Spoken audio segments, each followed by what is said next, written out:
Assalamualaikum warahmatullahi wabarakatuh. Perkenalkan, nama saya Nur Mawaddah, NIM 1940215 dari Ekonomi Syariah 5 Universitas Islam Negeri Ali Hasan Ahmad Ad-Dari. Di sini saya memberikan video berupa tugas UTS saya pada mata kuliah Ekonomi Sumber Daya Alam dan Lingkungan, di mana video ini akan membahas mengenai fungsi lingkungan dan beberapa sumber tema dan yang lainnya. Untuk itu harap mendengarkan secara seksama. Baik, langsung saja kepada pembahasan, yaitu mengenai fungsi lingkungan, di mana fungsi lingkungan ini adalah sebab pertama pada pembahasan ekonomi sumber daya alam dan lingkungan, yang sebabnya terdiri dari pendahuluan, mengenal fungsi ekosistem atau lingkungan, dan penutup. Oleh karena itu, selanjutnya kami akan membahas mengenai beberapa subbab tersebut. Baik, pembahasan yang pertama mengenai pendahuluan, di mana dalam pendahuluan ini dipaparkan mengenai ekonomi sumber daya alam lingkungan adalah ilmu yang mempelajari kegiatan manusia dalam memanfaatkan lingkungan sedemikian rupa sehingga fungsi lingkungan dapat dipertahankan atau bahkan dapat ditingkatkan dalam penggunaan untuk jangka panjang. Terbentuknya ekonomi lingkungan diasumsikan bahwa setiap kegiatan perekonomian tidak terlalu memperhatikan lingkungan. Maka dari itu diperlukan adanya ekonomi sumber daya lingkungan dengan tujuan agar dapat memaksimalkan lingkungan sekitar sehingga dapat memberikan manfaat bagi kehidupan manusia dalam jangka waktu yang lebih panjang. Selanjutnya akan dibahas mengenai fungsi lingkungan, di mana fungsi lingkungan tersebut ada 3. Yang pertama yaitu lingkungan sebagai sumber bahan mentah, kemudian lingkungan sebagai pengelola limbah secara alami, kemudian lingkungan sebagai sumber kesenangan. Itulah beberapa fungsi dari lingkungan. Selanjutnya itu pembahasan kedua mengenal fungsi ekosistem atau lingkungan. Ekosistem adalah tatanan kesatuan secara utuh menyeluruh antara segenap unsur lingkungan hidup yang saling mempengaruhi. Kemudian ekosistem merupakan hubungan timbal balik yang kompleks antara makhluk hidup dengan lingkungannya, baik yang hidup maupun tak hidup. Itu berupa tanah, air, udara, atau kimia fisik yang secara bersama-sama membentuk suatu sistem ekologi. Sedangkan jenis ekosistem dapat dibedakan menjadi 2, yaitu sistem ekosistem darat dan ekosistem air. Di mana ekosistem air yaitu merupakan suatu ekosistem yang sebagian besar terdiri dari air. Selain itu, ekosistem ini juga dipengaruhi oleh cahaya matahari yang masuk, temperatur udara, dan jumlah endimen. Sedangkan ekosistem darat merupakan ekosistem yang sebagian besar isinya berupa darat. Selanjutnya itu ada beberapa ekosistem yang perlu dijaga. Yang pertama yaitu tanah, sungai, danau dan waduk, hutan, lautan, lahan sawah, dan udara. Selanjutnya kami akan menjelaskan beberapa ekosistem yang perlu dijaga tersebut. Oke, masuk kita pada pembahasan yang pertama, yaitu tanah. Tanah sebagai sumber daya yang sangat penting untuk kelangsungan hidup manusia. Tanah selain sebagai aspek tanah atau soil, tanah dapat dilihat dari sebagian lahan atau space, tempat orang tinggal, lahan memproduksi hasil-hasil pertanian, dan penghasil bahan mentah lainnya. Oleh sebab itu, tanah mempunyai fungsi jamak, yaitu sebagai faktor produksi untuk menghasilkan bahan mentah dan energi. Sebagai barang konsumsi terhadap tanah dapat mempunyai hak kepemilikan yang eksklusif dan bisa dialih tangankan, yang semuanya berkonotasi beberapa permasalahan yang berkaitan dengan tanah. Yang pertama itu masalah tata guna tanah, terjadinya alih fungsi lahan pertanian ke pembangunan non-pertanian. Kedua itu masalah perpajakan, di mana nilai tanah dapat sebagai basis dana melalui sistem dan mekanisme perpajakan. Selanjutnya, masalah kelestarian sumber daya tanah, di mana manusia sering memiliki kecenderungan untuk memanfaatkan tanah secara berlebihan dan tidak terkendali, terutama terjadi di daerah atau kelompok masyarakat marginal. Yang selanjutnya itu masalah semakin banyak petani gurem, yaitu meningkatnya jumlah penduduk yang dihadapkan pada ketersediaan tanah, di mana berdampak sosial, ekonomi, bahkan politik yang tidak menguntungkan. Selanjutnya itu masalah kepemilikan dan penguasaan tanah atau land ownership, di mana pemilikan dan penguasaan lahan merupakan interaksi antara manusia dengan lahan yang dimilikinya ataupun yang dikuasainya. Selain itu, penguasaan lahan atau tanah berkaitan pula dengan luasnya maupun penyebarannya ataupun fragmentasi. Selanjutnya itu sungai, di mana sungai adalah aliran air permukaan yang berbentuk memanjang dan mengalir secara terus-menerus dari hulu ke hilir. Arah aliran sungai sesuai dengan sifat air, dari tempat tinggi ke tempat rendah. Selain itu juga, sungai merupakan sumber daya alam yang penting bagi kehidupan manusia. Sungai juga dapat digunakan untuk berbagai keperluan hidup masyarakat yang tinggal di sekitar sungai, misalnya untuk mengairi sawah, sumber air minum, dan untuk berbagai keperluan yang lainnya. Ada beberapa pola pengaliran yang umum dikenal. Di antaranya itu yang pertama, pola aliran dendritik, kemudian pola aliran radial, kemudian pola aliran rektangular, aliran sentripetal, pola aliran anular, dan pola aliran paralel. Jenis-jenis air berdasarkan sumbernya, yang pertama itu sungai hujan, sungai glaser, sungai campuran. Kemudian berdasarkan debit airnya ada sungai permanen, sungai periodik, sungai episodik, sungai ephemeral. Selanjutnya itu berdasarkan asal kejadiannya, di mana ada sungai konsekuen, sungai subsekuen, sungai obsekuen, sungai resekuen, dan sungai insekuen. Berdasarkan struktur geologinya ada sungai antecedent, sungai superfoset, sedangkan berdasarkan pola alirannya itu ada radial atau menjari, kemudian dendritik, trellis, rektangular, dan anular. Sungai secara singkat antara lain sebagai berikut. Yang pertama, bisa sebagai sumber energi pembangkit listrik, bisa sebagai dalam sarana transportasi, bisa sebagai tempat rekreasi atau hobi, bisa sebagai tempat budidaya ikan, udang, kepiting, dan lain sebagainya. Kemudian sebagai sumber air minum makhluk hidup, kemudian sebagai bahan baku industri, sebagai sumber air pertanian, peternakan, dan perikanan, tempat olahraga, ataupun tempat untuk mandi dan mencuci. Selanjutnya kita membahas mengenai danau dan waduk, di mana danau adalah perairan yang dikelilingi daratan dan terletak di daerah cekungan. Namun tak semua danau sama, ada yang berbentuk karena gempa, ada yang terbentuk karena pengikisan atau erosi, dan ada yang dibangun oleh manusia. Selanjutnya itu waduk. Waduk atau bendungan adalah danau yang terbentuk lewat perbendungan aliran sungai. Selain itu, bentukan manusia. Waduk atau bendungan bisa terjadi karena proses alami seperti longsoran. Contohnya Danau Pengilon di Dieng dan Telaga Sarangan di perbatasan Jawa Tengah dengan Jawa Timur. Berikut 7 jenis danau berdasarkan proses terbentuknya. Yang pertama yaitu danau tektonik, kemudian danau vulkanik, danau tektovulkanik, dan danau karst atau dolina. Selanjutnya danau glasial, yang terakhir itu danau tapal kuda. Selanjutnya itu waduk, di mana waduk dibentuk atas bermacam-macam fungsi. Bisa untuk menampung air, mencegah banjir, pembangkit listrik, budidaya ikan, pertanian, dan rekreasi. Beberapa waduk buatan manusia ini itu Waduk Jatiluhur, Waduk Saguling, Waduk Gajah Mungkur, dan Waduk Kedung Ompong. Pembahasan selanjutnya yaitu hutan, di mana hutan adalah wilayah daratan yang didominasi oleh pepohonan. Raffusan definisi hutan digunakan di seluruh dunia, menggabungkan faktor-faktor seperti kerapatan pohon, tinggi pohon, penggunaan lahan, kedudukan hukum, dan fungsi ekologis. Adapun jenis-jenis hutan yang ada di Indonesia, yang pertama yaitu hujan tropis, kemudian hujan batu, hujan sabana, hujan raya, hujan musim, dan hujan-hujan ekuatorial. Pertama yaitu kita membahas hujan tropis, di mana dapat ditemukan di wilayah Sumatera Utara, Maluku, Papua, dan Sulawesi, atau lebih tepatnya banyak terdapat di sebelah timur garis Khayal Wallace, di mana jenis-jenis hutan di Indonesia ini memiliki ciri khas yang menyerupai hutan hujan ekuatorial. Hanya bedanya pepohonan yang ada di hutan hujan tropis cenderung lebih rendah. Ciri-ciri hujan tropis yaitu curah hujannya tinggi, tanahnya subur.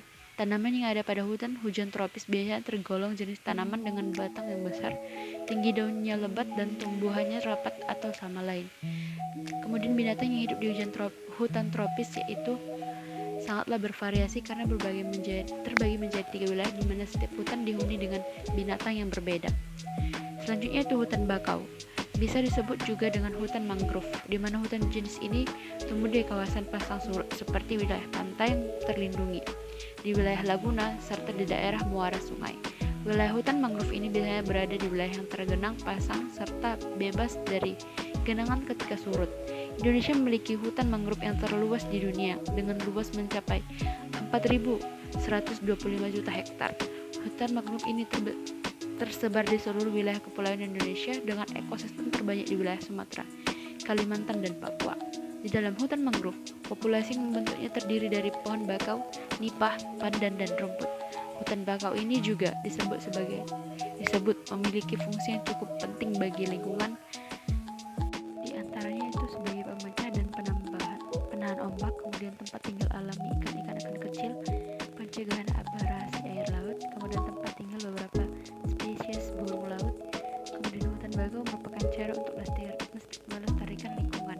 Yang ketiga itu hutan sabana, merupakan wilayah padang rumput yang dikelilingi pepohonan serta banyak terdapat semak belukar. Umumnya hutan jenis ini banyak dijumpai di Nusa Tenggara. Adapun ciri-ciri hutan sabana diantaranya itu curah hujan sangat jarang, hutan ini terdiri dari tumbuhan ilalang dan juga semak-semak yang banyak. Pohon besar terbilang cukup sedikit. Suhu daratan cukup tinggi sehingga menyebabkan kelembapan hutan ini menjadi sangat rendah. Setelah lautan, kita akan membahas lahan sawah, di mana lahan sawah dapat dianggap sebagai barang publik karena selain memberikan manfaat yang bersifat individual bagi pemiliknya, juga memberikan manfaat yang bersifat sosial. Lahan sawah memiliki fungsi yang sangat luas yang terikat dengan manfaat langsung, manfaat tidak langsung, dan manfaat bawaan, di mana manfaat langsung berhubungan dengan perihal penyediaan pangan, penyediaan kesempatan kerja, penyediaan sumber pendapatan bagi masyarakat dan daerah, sarana penumbuhan rasa kebersamaan ataupun gotong royong, sarana pelestarian kebudayaan. Tanah tersebut juga sangat rendah. Ciri-ciri dari hutan gambut di Indonesia adalah tanahnya selalu digenangi oleh air yang berbentuk rawa. Hutan rawa gambut juga memiliki lapisan tanah berupa tanah gambut. Kemudian tanaman yang dapat hidup di hutan rawa gambut rata-rata berukuran kecil dan akarnya tidak sekuat tanaman yang berada di tengah yang padat. Selanjutnya itu hutan musim, di mana mengapa disebut dengan hutan musim, yaitu sebab hutan ini memiliki keberadaan kondisi pada musim hujan dan musim kemarau yang cukup mencolok. Tumbuhan yang ada di hutan musim pada musim kemarau biasanya akan merenggas dan pada musim hujan akan tumbuh lebat kembali. Wilayah Indonesia yang banyak terdapat hutan musim yaitu Jawa Timur, Nusa Tenggara, dan Sulawesi Selatan. Adapun ciri-cirinya adalah bisa ditemukan baik di dataran tinggi dan juga dataran rendah. Tinggi tanaman yang mengisi hutan musim ini tidak terlalu tinggi, berbeda jauh dengan hutan hujan tropis. Jarak antara tanaman satu dengan yang lain di hutan musim cenderung tidak rapat, bahkan bisa dikatakan tersusun rapi dengan jarak. Jenis binatang yang tinggal di hutan musim tidak sebanyak dan sebuah hewan yang tinggal di hutan tropis. Rata-rata hewan yang dapat ditemui adalah jenis serangga, ular, burung, dan berbagai mamalia jenis pengerat. Selanjutnya itu hutan hujan ekuatorial, itu memiliki ciri pepohonan yang tingginya dapat mencapai 45 hingga 60 meter dan lokasinya berada pada daerah dengan ketinggian 0 sampai 800 meter di atas permukaan laut. Hutan hujan ekuatorial yang terdapat pada habitat batuan sedimen pada Sumatera dan Kalimantan banyak didominasi dan ditumbuhi pohon kamper, sedangkan di wilayah tanah berpasiralavium dan daerah dan topografi bergelombang didominasi dengan kayu ulit. Selanjutnya itu kita membahas mengenai lautan, di mana lautan merupakan 71% bagian dari planet ini, menyediakan banyak layanan bagi manusia, mulai dari mengurangi cuaca ekstrim hingga menghasilkan oksigen yang kita hirup, dari memproduksi makanan yang kita makan hingga menyimpan kelebihan karbon dioksida yang kita hasilkan. Namun, efek peningkatan emisi gas rumah kaca mengancam ekosistem pesisir dan laut melalui perubahan suhu laut, pencairan es yang pada gilirannya mempengaruhi arus laut, pola cuaca, dan permukaan laut. Karena kapasitas penyerap karbon lautan terlalu dilampaui, kita juga melihat kimiawi lautan berubah karena emisi karbon. Faktanya, umat manusia telah meningkatkan keasaman lautan ketika sebesar 30% selama 2 abad terakhir. Sejak revolusi industri, jumlah karbon dioksida di atmosfer kita telah meningkat lebih dari 35%, terutama dari pembakaran pembakaran bahan bakar fosil. Perairan laut, hewan laut dan habitat laut semuanya membantu laut menyerap sebagian besar emisi karbon dioksida dari aktivitas manusia. Lautan global telah mengalami dampak perubahan iklim yang signifikan dan dampak yang menyertainya. Ini termasuk pemanasan suhu udara dan air, pergeseran musim spesies, pemutihan barang, kenaikan karang, kenaikan permukaan laut, genangan pantai, erosi pantai, dan ledakan ganggang berbahaya, zona evakuasi atau mati, penyakit laut baru, hingga mamalia laut, perubahan tingkat curah hujan, dan penurunan perikanan. Penting untuk memahami manfaat laut bagi kehidupan makhluk hidup supaya manusia seperti kita lebih bijak untuk bertindak dan merawat bumi. Berikut merupakan manfaat laut bagi makhluk hidup. Yang pertama itu, laut menghasilkan lebih banyak oksigen daripada hutan Amazon. Kemudian laut mengatur iklim bumi. Kemudian lautan adalah sumber protein nomor 1 bagi lebih dari 1 miliar orang. Kemudian banyak makhluk tergantung dan hidup di lautan. Kemudian menciptakan jutaan pekerjaan. Itulah beberapa fungsi dari ataupun manfaat dari lautan. Baik, selanjutnya kita membahas mengenai lahan sawah. Lahan sawah dapat dianggap sebagai barang publik karena selain memberikan manfaat yang bersifat individual bagi pemiliknya, juga memberikan manfaat yang bersifat sosial. Lahan sawah memiliki fungsi yang sangat luas yang terikat dengan manfaat langsung, manfaat tidak langsung, dan manfaat bawaan. Manfaat langsung berhubungan dengan perihal penyediaan pangan, penyediaan kesempatan kerja, penyediaan sumber pendapatan bagi masyarakat dan daerah, sarana penumbuhan dasar bersamaan atau gotong-royong, kemudian sarana pelestarian kebudayaan tradisional, sarana pencegahan urbanisasi, sarana pariwisata. Kemudian manfaat tidak langsung terkait dengan fungsinya sebagai salah satu wahana pelestarian lingkungan. Kemudian manfaat bawaan terkait dengan fungsinya sebagai sarana pendidikan dan sarana untuk mempertahankan keragaman hayati. Lahan sawah merupakan salah satu ciri kehidupan masyarakat tradisional yang umum dijumpai dari beberapa negara yang sebagian besar penduduknya mengkonsumsi beras sebagai makan pokoknya, seperti di Asia Tenggara, Asia Selatan, dan Asia Timur. Lahan sawah yang merupakan ciri kehidupan masyarakat tradisional sudah ada sejak zaman purba. Bukti bahwa lahan sawah sudah ada sejak zaman purba menurut Rostam dan Anwar sekitar tahun 1984 telah dikaji oleh ahli arkeologi yang menginformasikan bahwa pertanian lahan sawah dengan tanaman utamanya pada dimulai di India dan Cina lebih dari 1000 tahun yang lalu sebelum Masehi. Pendapat dari Marzali tahun 2012 menegaskan bahwa komunitas pedesaan memang tidak dapat dilepaskan dari kegiatan terhadap lahan pertanian. Bahkan hal tersebut dijadikan sebagai strategi untuk mengatasi persoalan-persoalan hidup yang mereka alami, seperti masalah kemiskinan. Kemudian, Marzali menambahkan bahwa petani pedesaan yang disebut sebagai peasant berdasarkan acuan pada Redfield tentang konsep peasant. Salah satu aktivitas pertanian masyarakat pedesaan adalah kegiatan sawah. Sawah merupakan sebuah sejarah panjang kehidupan masyarakat karena sumber produksi makanan pokok manusia, khususnya di Indonesia. Dalam aktivitas masyarakat bersawah tampak pula sebagai mekanisme yang dilakukan sebagai bentuk keterikatan masyarakat terhadap lingkungan. Keberadaan lahan sawah memiliki banyak fungsi baik untuk kehidupan manusia maupun lingkungan. Sawah dimaknai masyarakat bukan semata-mata tanaman ekonomis yang hasilnya menjadi patokan ekonomi keluarga. Sawah lebih identik sebagai bentuk ketahanan pangan masyarakat. Ini diperkuat dengan indikasi yang tampak bahwa pemanfaatan hasil sawah tidak untuk dijual. Pada hasil panen digunakan untuk 3 hal, yaitu bahan makanan pokok sekeluarga besar selama 1 tahun, bahan bibit untuk musim tanaman yang baru, dan cadangan apabila ada hajatan dalam keluarga. Fungsi lahan sawah bagi kehidupan manusia selain sebagai penghasil bahan pangan juga merupakan salah satu sumber pendapatan, tempat bekerja, tempat rekreasi, tempat mencari ilmu, dan lain sebagainya. Fungsi lahan sawah bagi lingkungan dapat dilihat dari fungsi lahan sawah sebagai tempat hidup berbagai tumbuhan, tempat berkembang biak berbagai organisme hidup seperti cacing, berbagai serangga, burung, belut, ular, dan organisme lainnya yang berperan dalam mencegah terjadinya banjir, erosi, maupun tanah longsor. Selanjutnya yaitu udara, di mana udara merupakan unsur vital bagi kehidupan manusia karena setiap organisme bernapas memerlukan udara. Telah kita ketahui bahwa dalam udara terkandung beraneka gas, salah satunya adalah oksigen. Udara yang kotor karena